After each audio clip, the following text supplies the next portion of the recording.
May all believers continue to live the wonderful lives God has called them to live, according to what He assigns for each person. For this is what I teach to believers everywhere. 1 Corinthians 7 verse 17. I am kind. I am growing in the Word. I am prayerful. I am family driven. I am fashionable. I am financially savvy. I am the Unstoppable Queens Network podcast, and welcome to my world, season 2. Well, hello everybody, and welcome to the Unstoppable Queens Network podcast. My name is Mrs. Kelly Kentela, and I am your host, and I do this every week. I bring you amazing guests and all the beautiful people in my life that I get to share them with you, because you know what? I realized actually I'm such a giving person, guys. Every week I bring you amazing people in my life, and sometimes people that I've just met. But anyway, sharing is caring. Today, I am joined by a phenomenal woman whom I think should have, arrived a little bit early and just did some work on my face, because when you see her, you will see she's giving host vibe. She's giving host energy. So I think we should switch roles and let her continue with this interview. But today I am joined by Kamo Moth, whom I've had the pleasure of working alongside for a couple of years now. She is a behind the scenes radio queen. She's a producer for one of the biggest shows here in Johannesburg. And I met her when she was still in the Northwest. And she's really been inspiring me in terms of, working in radio and being phenomenal at what she does and everything else that is about her. But we will get to know a whole lot more about her. But for now, Miss Moth. Miss Kelly. How are you Miss doing? Kelly, baby. We finally get to do our sit down. We do. It's been years and years and years of just chatting and doing everything else except sitting down and unpacking on your beautiful platform. Thank you for having me. You're welcome. And how are you doing today? On a scale of 1 to 10, rate your day. Scale of 1. When I woke up in the morning, I really was just not up for it. It was like -1. Yeah. But as the day progressed, I was like, I'm having a really great day at work today. Yeah. And then I drove here, and then I was like, females, and they're beautiful, and the energy is so... Now it's on 10. Woo! But it started on -1. Love it. I'll take a 10 any day. Let's get right into it. Who is Kamo Moth? Because I know you, but I want this... ladies and gents watching us to hear from the horse's mouth. Who is Kamo? I hate the question who someone is, because I think as humans we're constantly evolving, and who I am today, tomorrow is a better version of that, and so forth and so forth, and 10 years down the line. Yeah. And so that's why I always say this thing, and people are going to start thinking it's rehearsed, but it's not. Yeah. Kamo Moth is really just a girl who has been blessed enough to be whoever she wants to be, when she wants to be, and how she wants to be. I'm really just a girl, but with all those nuances of when, what, and how. Yeah. On my terms, I get to be me. Yeah. And that's really who I am. Love it. So you are like one of the few people that's career has fascinated me. But as I was going through your profile and checking all the work that you've done, you actually started off as a netball player. Yeah, like a little star. Then you went on to do broadcasting. So in terms of like the transition from that, because obviously it's also Youth Month, and I want to encourage like a lot of young people to have women like yourself to look up to. So how did that whole transition come about? Netball player, broadcaster? Okay, so the sports is in me because both my parents were pretty athletic, right? Okay.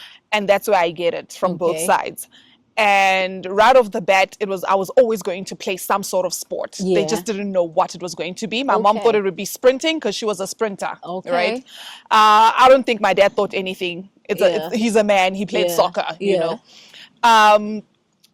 But when I was little, I used to talk to myself a lot, right? And my mom used to just be like, hey, why are you talking to yourself? Who are you talking to? And I would hear her talk to her friends about like, you know, maybe it's because she's an only child and so forth.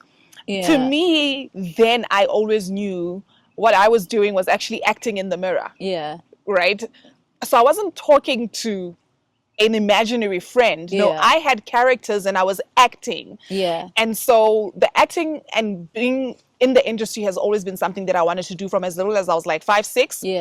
And then the sports is just something that is in my blood. And when you go to school, you get encouraged to do sports. And I happen to be really good at it. And it wasn't until I got injured, I think I was 23. I got badly injured. I was playing for Kofsis and the Free State Province.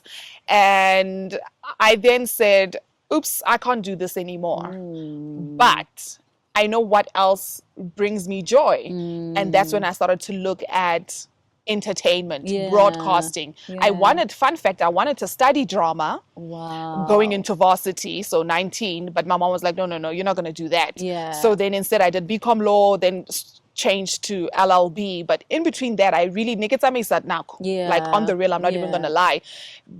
And that journey taught me that your parents can want anything and everything under the sun for you. But only you really know what your destiny and path is. And that's why you have to fight for yourself within the compounds and borders of being respectful, you know. And that's what I did. I just said, you know what, I've really done everything that you've wanted me to do. I've been a good kid. I've been respectful towards you, people outside. I've gone to school. I've enrolled in this thing you want me to enroll in. But I'm unhappy. And I don't want to grow up a child that resents their mom parents, or their dad because I wasn't allowed to be me. And I realized at 23, I had to have the conversation. Hence the switch. You're 23 and you're having this conversation with your Black parents. And we've got a lot of young people that watch our podcast, and somebody might be in a wrong cause right now because they tried to please their parents. And and I'm a parent now to 2 teenagers, and I'm doing my best not to impose my ideas or what I think my children should be. But it happens, and sometimes it happens unintentionally, that you've now created an idea that this is the area where I'd like to see you in the future. So give me a word for somebody that is currently just going through that, how to politely address your parent in terms of being yourself and choosing your own career and them letting you be yourself. So to the kids, young people, in so much as it's great to unpack with your parents that I think I want to do this. There also has to be something that backs it up. Right? I remember saying to my dad, could you not tell, that I was this person? And my dad always said that he could tell, right? And then when I asked my mom, she'd always be like, no, not really, because I was quiet, which then informed me that I wasn't myself when I was with my mom. That's why she could never see it, right? For whatever reasons that was. Maybe my mom was a little more strict. Maybe I was trying to impress her and be more like her and not more like my dad.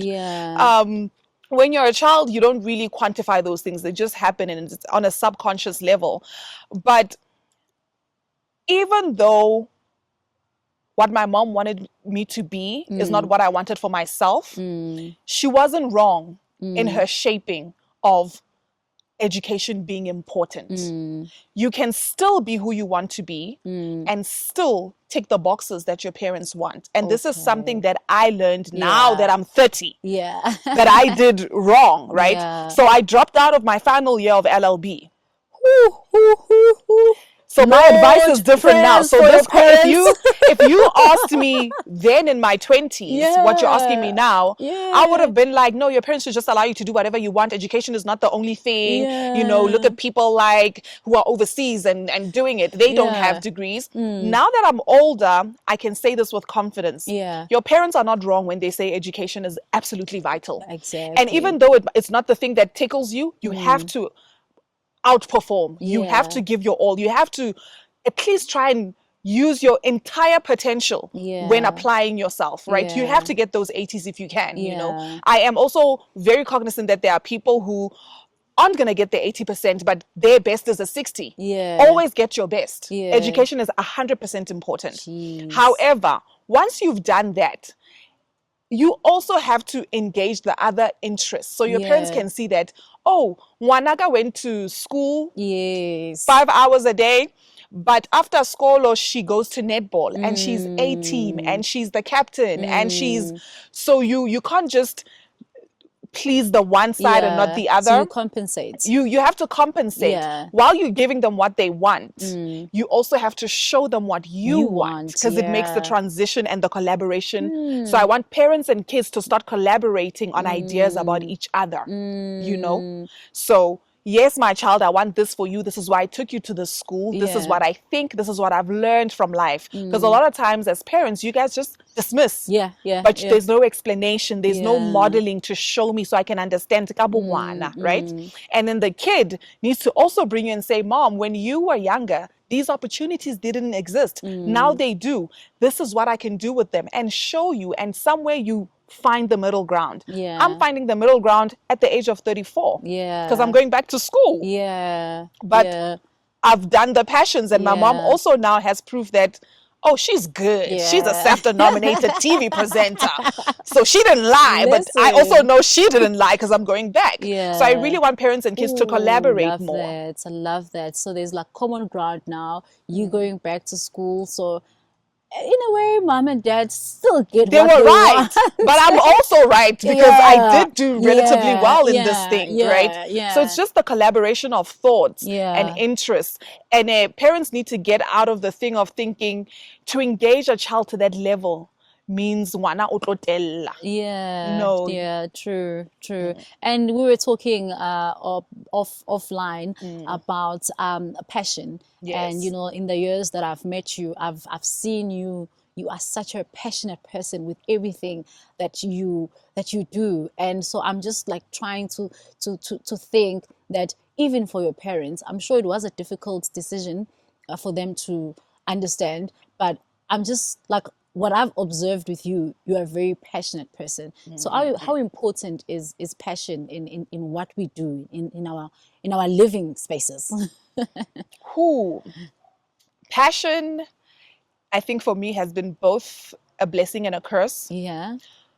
A curse in the sense that often when you are passionate, you're seen as aggressive or angry or too much. And so with my relationship with my parents, my dad never really saw it like that. He's very chilled. My mom might have taken it as like, because I stand on business, and my business, I'm a stand on it. And so it made the relationship sort of like, because I was so passionate, she was very hard, because she's also going to be, because she thinks I'm fighting, you know, but I'm not fighting. And that's how it affected our relationship. In the industry, in interacting with strangers, it's that thing that people will be like, oh my gosh, she's always so aggressive. She's always so, and to a certain degree, it's made me hate the word passion. Right? And I like to lean more towards, it's not that I'm passionate, it's that I know what I want. And I'm not going to fold. Right? Passion should be a great thing. But you know how we are as society, we then change words to mean something that they're not supposed to be. But you need to be passionate. And I think for the instance of our conversation, let's take passion as you need to be steadfast.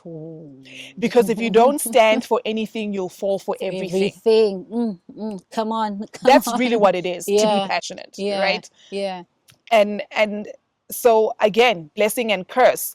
And I've just had to learn to navigate my way through it. So little girl, when you come into the world and people tell you you're too loud, you're boisterous, you're tough, you're whatever, own it. It's because you're not folding. It's because you are very self-assured, and there's nothing the world hates more than a woman that knows who she is. Come on. There's a difference between what you want and who you are. And so stay with who you are, because it will direct a lot of things in your life. It will make things so much easier, and things that are not meant to be in your path will fall away. Love that. And you know, lately I've been trying to end my day with a status quote where I'm like, don't forget to be too much. Yes. be too much. It's okay. Yes. It's okay to be too much, because you need to be too much in everything that you do. So don't ever take the negative out of when people say, you're too much. much. Yes, be too much. Successful people are very too much. They are. There is actually a conversation. Oprah has had this. I've also seen it on many other sermons that I watch on Instagram, about it's not that a person is too much. Yeah. It's that your container is too small for what I bring. And therefore, when I spill into you, you can't contain. Everything overflows, right? Oh, my word. So it's not that I'm too much. You're just too small a container for me, and that's okay. I'm borrowing that. We really need to understand. I get it. You know, when you have leftovers, you'll take out a Tupperware and then you'll pour, and then sometimes you'll realize, oh, I misjudged. I need a bigger one. That's all it is. You do the same in your life. Oops, misjudged. You're not for me. I'll go get a bigger container. Ooh. Like, if you're a 10-gallon person, you're a 10-gallon person. And there's no shrinking. And there's nothing you can do about it. Do not shrink yourself. No. You know, if you're a size, I'm a size 7. I'm not going to try and squeeze myself in a 6, girl. It's not going to happen. Literally. Get your 7. Literally, as you walked in, you compliment my shoes. And I'm like, even if I wanted to, I just can't give you those shoes because you're a 7 and I'm a 4. And own it. So own your too muchness. You know, because therein is your magic. Oh, love that. Love that. That is so good. I am so borrowing that because I'm too much and your container is just too small. It is what it is, baby. Go keep it moving. Oh, I love that. I love that. Now, let's get back to you are behind the mic and you are behind the camera. Yes. And so what are some of the challenges that you've had between radio and TV, and would you choose both platforms? Which one moves you the most, behind the mic or as a presenter, or behind the camera as a presenter, or behind the mic as a producer? I will always be a personality first. Okay. I did not shortchange my parents. Yeah. To make a star. Yeah. I shortchanged my parents to be the star. Yeah. So being in front of the camera will always take preference. Being behind the mic will always take preference. Do I have other skill sets? Absolutely. Yeah. And I do not perform in them just because I like the other thing. Yeah. I think they are part and parcel of the journey, and why I'm so good. Yeah. It's because I understand the entire 360 of my craft. Yeah. Both behind and in front of the scenes. Yeah. TV versus radio. TV. I will pick TV in my sleep. Yeah. And the reason for that is, and maybe I was sort of groomed into that. Yeah. I used to watch movies with my father from when I was this small. Like, there isn't a James Bond movie I have not seen. Ooh. Even of actors I did not know. That is girl is coming out. And so my love for film was, I guess, inspired by those moments with my dad. Yeah. I remember being like 8, 7 and thinking to my dad, I want to be a Bond girl. Yeah. So I want to be the first black Bond girl. Halle Berry beat me to it. Kudos to you.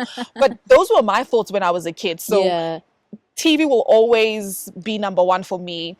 And radio is the thing that happened to me that has allowed me to meet people like you. Yeah. Radio has allowed me to learn how to fight, because I've had to fight in the space of radio. Yeah. And it's so weird because the thing that happened to me is the thing that people respect me most for. Like, I'm known as like this radio girl, whatever. Yeah. I'm thankful. Radio for me is like a 9 to 5. Yeah. And I think TV is like you the really dessert. think so? That radio is like a 9 to 5. For me, it's because it's always there. You know, okay. with all the other work that I've had to do, you on it for a certain period and then you shoot and you rap. Yeah. You know, I was on Heavy Hitters on SABC 1, I shot and I rapped. Yeah. It was done in 10 days. Yes, you know, by the time the viewer sees it, to them it looks like it's being shot as you go. Yeah. But radio is like waking up every day like a teacher, like a cop, and going to the plantation, coming back. I'm calling it plantation these days. Yeah. Because hey, rajeres, we're working hard and we're working hard and you're running out of ideas, but you keep going. So to me, radio is is my safety net. It's my home base because it's never allowed me to go hungry. Okay. And I respect it because of that. Okay. I think I'm for the first time understanding when you say 9 to 5, and we actually share different views, because for me, I've always seen radio as a place I want to grow old into. Your retirement. It's like your then, Cape Town. Yeah, it's like my Cape Town, because then I can do my show, 3 hour show, then go home.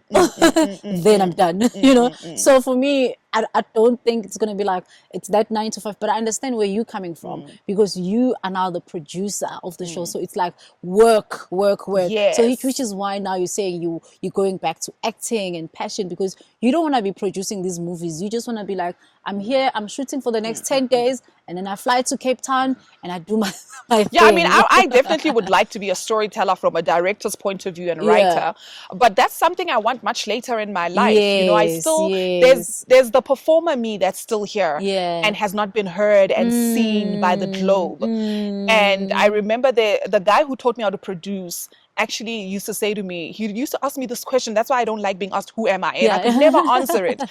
And Nick said to me, I see you as a global game changer. And that, my darling. And he said, I didn't say global actress. I didn't say global.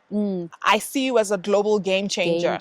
And the older I get, the more defined I get into who I am. You know, people have dirty 30s. I have defining 30s. And it's the more these little things that older people used to say to me, and I used to think, oh, this guy, he's probably smoking something. Oh, no, I don't want to be that. Now they're starting to make sense. Now they're starting to just gel together. So, yes, I want to be like a Denzel, a Tyler Perry, an Oprah Winfrey, you know, the likes of, I think, somebody who has done that here and is slowly moving there and is going to be huge. Anelem Doda. You know, she's not just bad on radio, and by bad I don't mean bad. It's just I was going to say a swear word and then I remembered. She's really good as a broadcaster, but she's a great human in terms of like just a businesswoman and the game and understanding it. When you sit with her, and I get to be around people like that at 947, where you're just like taking in, you know, the likes of Robert Marawa, like the most respected broadcaster. You want to get to that thing where when people think about a thing, you're the name that pops out. You know, sport, Robert Marawa, you know. And so, yes, eventually I will write, but I'm only 34. I want to perform and I should be allowed to perform. Oh, I love that. And you should be able to be yourself and do what you love and be good at what you are already doing. Now, in one of your statements, you speak about fights. And the fights you've had to put up, the fires you've had to put out, that most of the time we're not there to see, and it's very behind the scenes, and obviously not maybe putting too much out there, but I do want us to be realistic and in as much as we inspire people to do what they want to do, or they look up to us because, hey, I think Kelly is doing XYZ, or I think Kami is doing XYZ. But what are some of the battles that you have fought? And I would like to believe that you fought these battles because you are you and you can, but also you strike me as a person that would fight a battle, because I'm like that. I would fight a battle that I don't necessarily need to fight, but I'll fight it in terms of me thinking the next person who doesn't have my strength doesn't have to deal with this. So what are some of the fights that you've had to go through in your radio journey? I think for the most part, and it's like you say, it's very easy to tell people, go for your dreams, you know, negotiate with your parents. Even in that, because for every action there's a consequence. You know, for every action there's a reaction.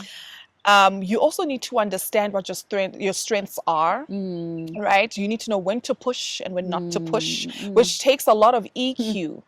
And EQ is something that you really work on daily and daily. It's a never-ending lesson, you know, and you get it from interacting with different facets of life. You just have to be switched on and allow yourself.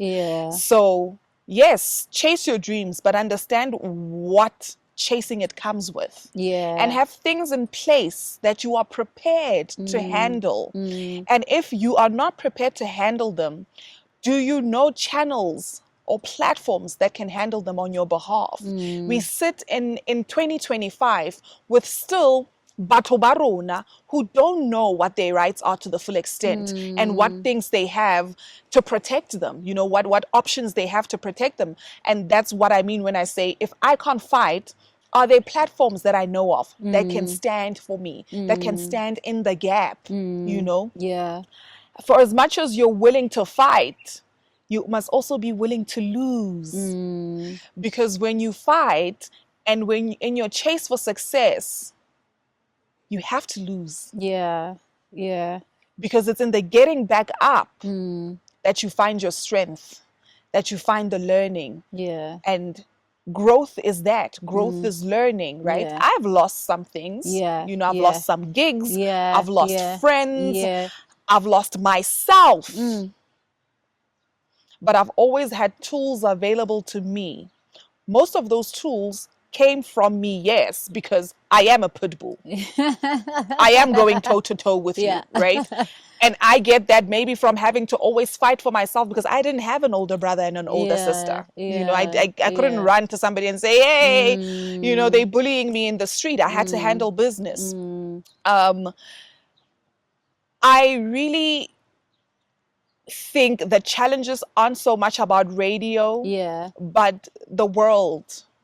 Yeah. The world has always been towards women the way it's always been towards women. Exactly. It's not unique to radio or entertainment or corporate. You could be standing in a queue at a shop and the men in there feel the way that they feel because that's how the world is built. The institutionalized and systematic idea of what a woman can and cannot do and how far they can do it. And so my challenges have always been around that, to challenge the status quo, to let a person know that, yes, I'm a girl, but I can probably do it better than you and I can take you to task without you having to belittle me, without you having to harass me, victimize me. Let's job.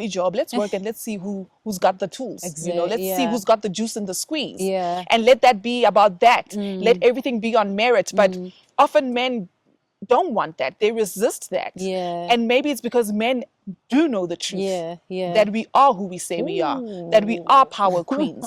That we are goddesses. That we are going to take up space. You know, and so you really just have to know that whatever industry you're going to go in, if you're a girl, you're going to be looked as a woman. 100%. And there's going to be certain things that you're passed over for because you're a woman, and you have to fight for them. You can't accept it if you know you're good for it. Because I also don't encourage people just taking up a fight, but they can't perform.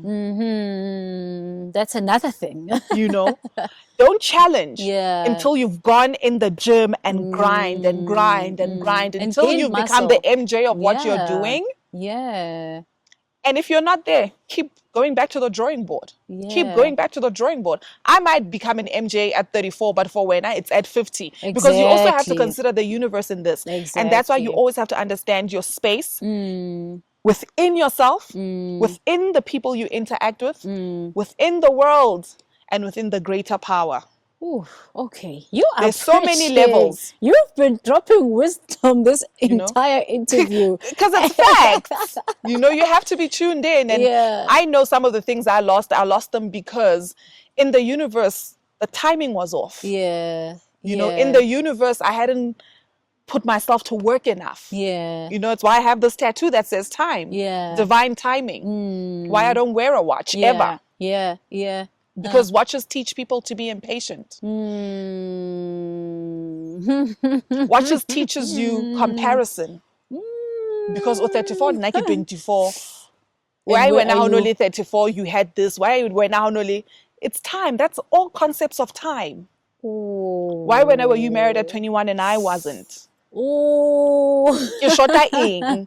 That's what time teaches you. Yeah. And what really time should teach you is that it's valuable. Just like health. Once lost, it can never be retained. It's done. Yeah. So don't waste your time on comparing. Waste your Yeah. time on grinding. Sure. And we're so aligned in you being here in this space today, because that is a conversation we were having offline with my videographer in Tabi before you walked in. We were actually talking about something along those lines, that just because people are the same age, it doesn't mean that their lives are going to be identical. It's not going to have the same trajectory. Yeah, we're referring to two people in our lives that we both know, and we're not comparing, but we're saying if you were to compare this one and this one, it will take away so much from the one. Okay, the one is well accomplished, the other isn't. It will take away from the one who isn't into thinking that I'm not good enough or I'm not doing enough. But then some people have their eggs in order very early in their lives. Some don't. And the background to consider, what type of family they come from. The competitive advantage of maybe my IQ is a certain level and yours is not. And you know, this particular person started working very early.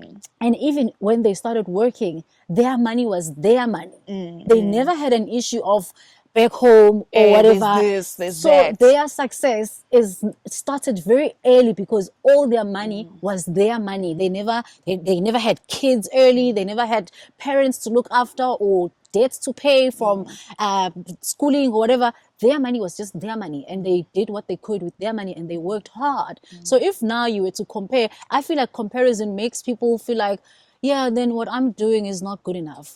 Meanwhile, comparison is the theft of joy. Joy, exactly. Like it's just it's gone. So yeah, thank you. We are very much aligned with you being in this room. Well, being in this outdoor garden.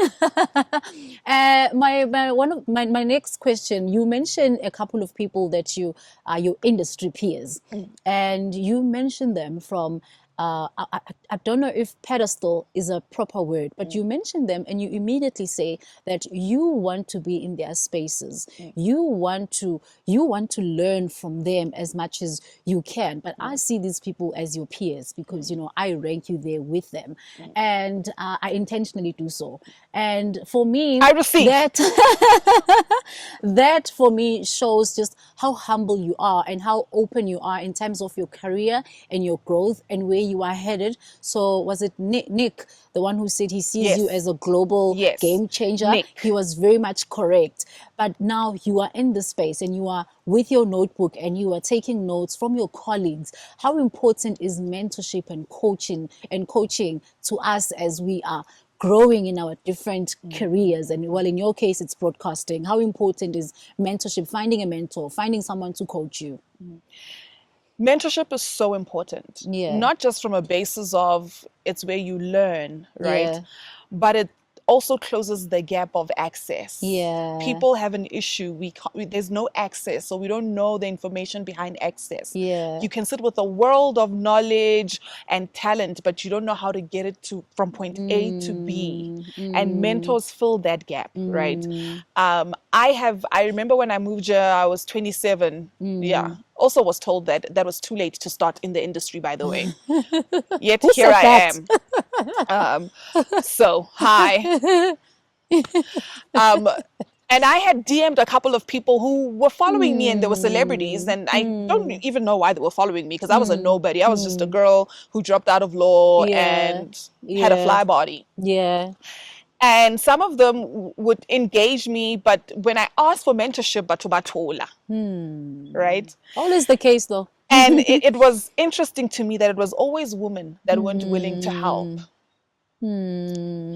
And the first guy that heard me out when I said I wanted to act is Tony Khoroge. Wow.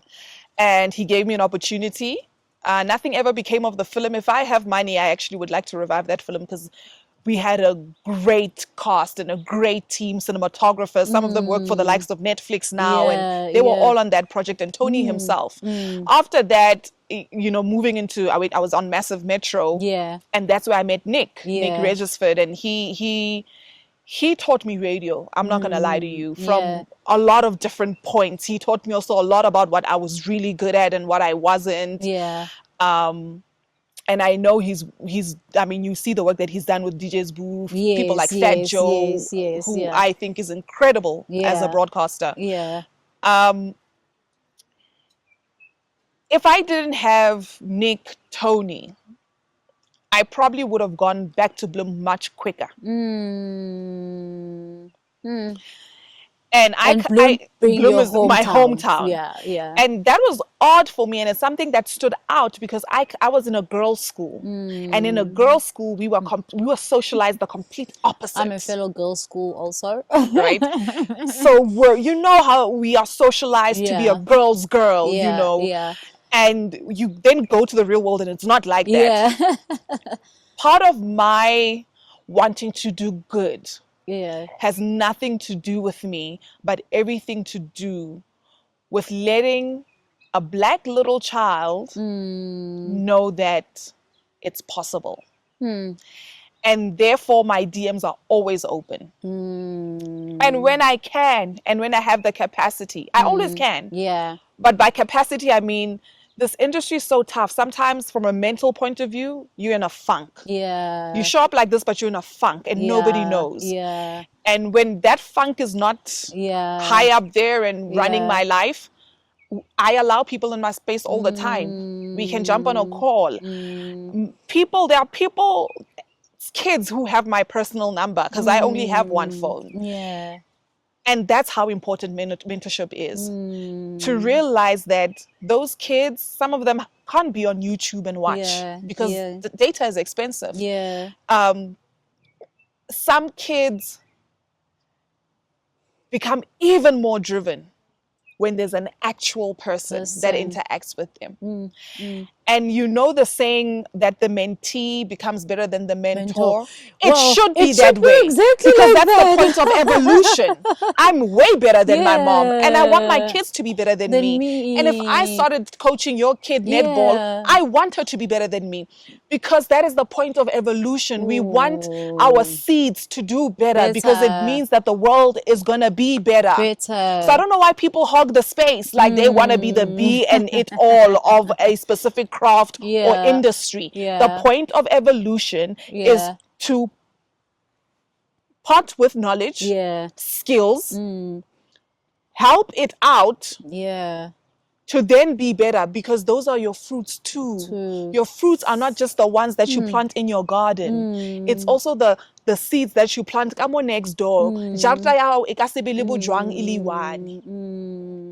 You lose nothing from that. In fact, I'll get an even more kick if I groomed your kid and I was mentoring your kid and they went off and played for the Australian team, because when I was the little girl, I wanted to play for that team. Exactly. But the systems weren't set up and they weren't allowed. Today, if you look at a netball SA, they're able to have people here play that side. When I was playing, we couldn't play overseas, you know?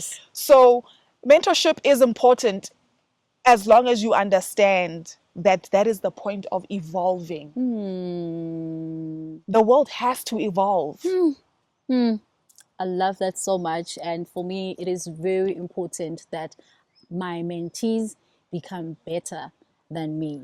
If they don't, you've done a terrible job, babe. You're horrible. Exactly.